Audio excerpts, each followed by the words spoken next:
Hello guys, আসসালামু আলাইকুম। আশা করি সবাই ভালো আছেন। আমিও আপনাদের দোয়ায় ভালো আছি।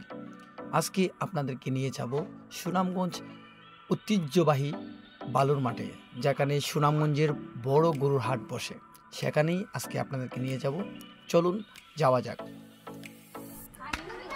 আমরা ধীরে ধীরে সেই বালুর মাঠের দিকে যাচ্ছি, যেখানে সুনামগঞ্জের বড় গরুর হাট বসে। কিছুদিন যাবৎ আমাদের সুনামগঞ্জে অনেক বেশি বৃষ্টিপাত হচ্ছে, আর এখন আমাদের শহরটা দেখতে খুবই সুন্দর লাগতেছে, খুবই চমৎকার লাগতেছে। এই যে আমরা চলে আসলাম সুনামগঞ্জ ঐতিহ্যবাহী জাদুঘরের সামনে। এখন আমরা যাব জুবলি স্কুলের সামনের। আপনারা দেখতে পাচ্ছেন যে স্কুলের সামনে অনেক আনারস বিক্রেতা, তারা আনারস নিয়ে বসে আছে। এর পাশাপাশি অনেক গরু বিক্রেতা, তারাও গরুর হাটে গরু নিয়ে যাচ্ছে। আসলে আমাদের এই গরুর হাটটা একদম পৌরসভার কাছাকাছি। এখন আমরা পৌরসভার সামনে আছি। এখন আমরা ধীরে ধীরে সেই হাটের দিকে চলে যাব।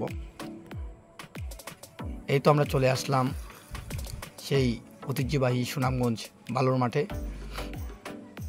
আর এখানে আমরা দেখতে পাচ্ছি গরু কাটার অনেক যন্ত্রপাতি বিক্রি হচ্ছে। আসলে এই গরুর হাটটা অনেক পুরনো আমল থেকে দেখে আসছি, শুনে আসছি। এখানে বিভিন্ন এলাকা থেকে, বিভিন্ন জেলা থেকে গরু আসে, গরু বিক্রি হয়। আপনারা দেখতে পাচ্ছেন অনেক বড় একটা গরু।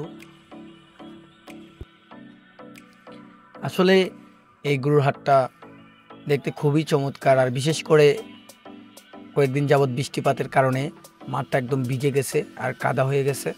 এর মাঝখানে আমরা হাঁটতেছি আর আপনাদেরকে দেখানোর চেষ্টা করতেছি।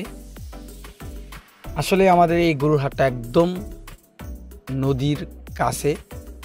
এখানে বিভিন্ন গ্রাম অঞ্চল থেকেও গরু আসে। আমরা একদম ফার্স্ট টাইম সকালে আসছি, এ কারণে গরুর হাটটা এখনও জমজমাট হয়ে ওঠে নাই। কিন্তু যখন আস্তে আস্তে বিকাল হবে, তখন গরুর সংখ্যা বেড়ে যাবে, ক্রেতা বিক্রেতা সব সংখ্যাই বেড়ে যাবে আস্তে আস্তে। এখানে আপনারা সব ধরনের গরু পেয়ে যাবেন। আপনাদের চাহিদা অনুযায়ী আপনারা এখান থেকে গরু কিনতে পারবেন।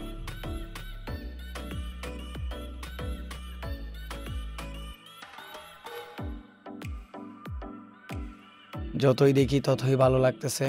যত বিকাল হবে ততই গরুর সংখ্যা এখানে আস্তে আস্তে বেড়ে যাবে। ঈদের বাকি আর মাত্র একদিন। এখন আপনাদেরকে নিয়ে আসছি একদম নদীর কাছে, যেটাকে আমরা রিভার ভিউ নামে চিনি। এখানে নদী পার্শ্ববর্তী যে এলাকাগুলো আছে, তারা এখান দিয়ে নৌকা দিয়ে তাদের গরু নিয়ে আসতেছে বাজারে। এখন আস্তে আস্তে যতই টাইম যাচ্ছে ততই গরুর সংখ্যা বেড়ে যাচ্ছে। আর শহরের গরুগুলো একদম বিক্রি হয় একদম সন্ধ্যা টাইমে, রাত্রের দিকে বেশিরভাগ বিক্রি হয় গরুগুলো। আপনারা এখান থেকে সব ধরনের চাহিদা অনুযায়ী আপনারা গরু ক্রয় করতে পারবেন, কিনতে পারবেন। সবাই ভালো থাকবেন, সুস্থ থাকবেন। আজকের ভিডিও এ পর্যন্তই।